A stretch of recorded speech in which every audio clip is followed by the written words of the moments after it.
Good morning. It's Saturday, April 17th. Get my second vaccination in a little bit. I'm going to talk about microclimate. We've got a lot of talk about climate these days. And in fact, I think we have snow on our forecast in the next couple of days overnight here in northeast Kansas. I know western Kansas got hit yesterday. And, that's actually within historic norms. We've had snow into May. It's always sort of a shock to gardeners. And you hope for the best. It was very bad when the trees suffered. So microclimate, talking about variations in weather conditions in small spaces, or relatively small. Now, I should say quickly, Lawrence, we also have a microclimate thing where, because of the ridges to the west of town and the river to the north of town, we often have tornado cells that look on the radar like they're heading straight for Lawrence, and they'll do what we call the Tonganoxie shift, where they will bounce to the northeast and hit Tonganoxie instead.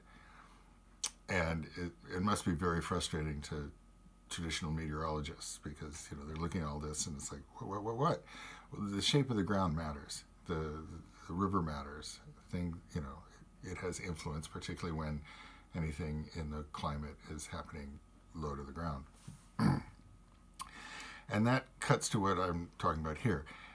In your studio, you need to know things about air movement and heat generation that regular people don't if you're a potter. Same as like in the wood kiln I talked about Wednesday night, potters need to know about how heat moves in ways that regular people don't need to know. And I found this out the way most people find things out, the hard way. Leaving pots out at night, that I've just thrown, which is, it's a good thing. I mean, I throw the pot, I go to bed, they're drying overnight, and then in the morning, midday, whatever, they're ready to trim and handle.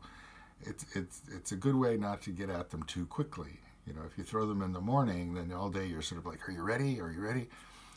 But what I discovered is that every place you have a wall, whatever the heat is, the air is doing, and however dry the air is, that's another issue, humidity. When it hits the wall, it's either going to go up or down. It doesn't just sort of sit there and go high wall. So whether the breeze is going down or up it, there's a breeze next to your wall. And of course, as the human in the middle of the room, you never notice that. It doesn't come up. But you could technically, I don't think anyone would ever do it, put a freshly thrown pot everywhere in your studio. Come back 10 hours later and you could visibly notice different drying patterns, including pots that are drier on one side than the other. So just as a shorthand, when I recommend to myself and others, if you're letting things dry overnight, put them in the center of the room. If there's air movement happening, and it's less likely, at least it won't be on one side or another, or whatever. It'll be generalized, and the effect on the pots will be uniform. So microclimate, it's a thing. It matters.